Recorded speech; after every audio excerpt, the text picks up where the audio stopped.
Hey guys, PokeTrips here, and today I'll be going over the Week 2 transactions.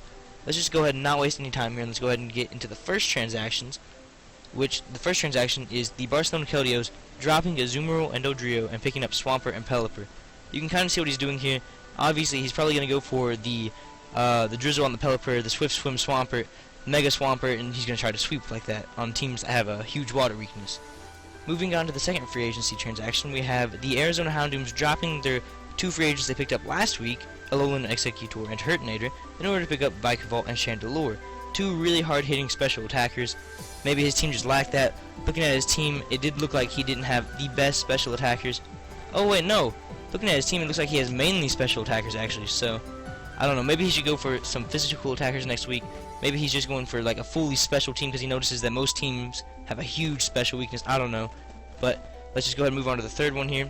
Next up, we have the San Antonio Solars dropping their terrible pick of Rotom Frost. I praise you for this. That pick was so bad, and I will never forget that until the day I die.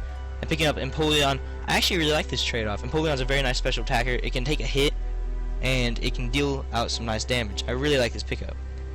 It's a huge upgrade overall. Next up, we have the Indian and Bruisers dropping Chansey and picking up Jolteon and I can never say its name. Chinchino, I guess. Anyway, not bad at all. He had that extra slot open from where he dropped Slocking and two other Pokemon last week, so he was able to do this successfully. Anyway, next up we have the New York Blasters picking up dropping Scolipede and Flygon, and picking up Superior. I like the addition of Superior. I don't know why he dropped Scolipede and Flygon though. I guess I can kind of see why he dropped Flygon, because maybe it wasn't putting in work for him, the work that he thought. Getting rid of another dragon and picking up Superior Grass type with the ability Contrary, pretty nice. But dropping Scolipede, that doesn't really make any sense to me. So as soon as he did that, I was like, holy crap, I can't let Karthik get this, because Karthik will start sweeping everybody. So I'm just going to pick up Scolipede. As you can see here, I dropped Haxorus and Beartick and picked up Scolipede and Serena. Now, Beartick did his job for me. I only picked it up in order to take out the Landorus on Zach's team, which it didn't even need to do because it made me use a tank. So I dropped Beartick, and I picked up Serena. Serena, I need to take out Karthik actually again, because Serena has the ability Queenly Majesty, or makes it where priority moves don't affect Serena. So that Sucker Punch Mawile isn't going to hurt Serena as bad as it would hurt other mons, because the Sucker Punch isn't going to touch Serena. Next up, I went ahead and dropped Haxorus because I didn't really need it, and I picked Scolipede back up. So that trade-off last week for Haxorus and Scolipede basically never happened. But I did something else special with the Scolipede that we will get into later. But for now, let's go ahead and move on. The Detroit Dialgos making their first transaction, picking up Poliwrath in free agency. Not much thought, it's a good physical attacker. It'll deal some damage, it'll do good work for Theron. Next up, we have the New York Blasters trading with the Indiana Bruisers. I don't know what Trey's been thinking this week. He dropped Scolipede, and now he's trading away Tyranitar for Jolteon.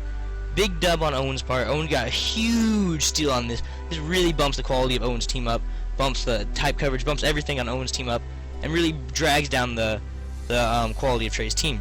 Now, Trey could make me bite my words. He could sweep every single team with Jolteon. I don't know. But just looking at this trade on paper, Trey took the biggest L I've seen on the trades this year.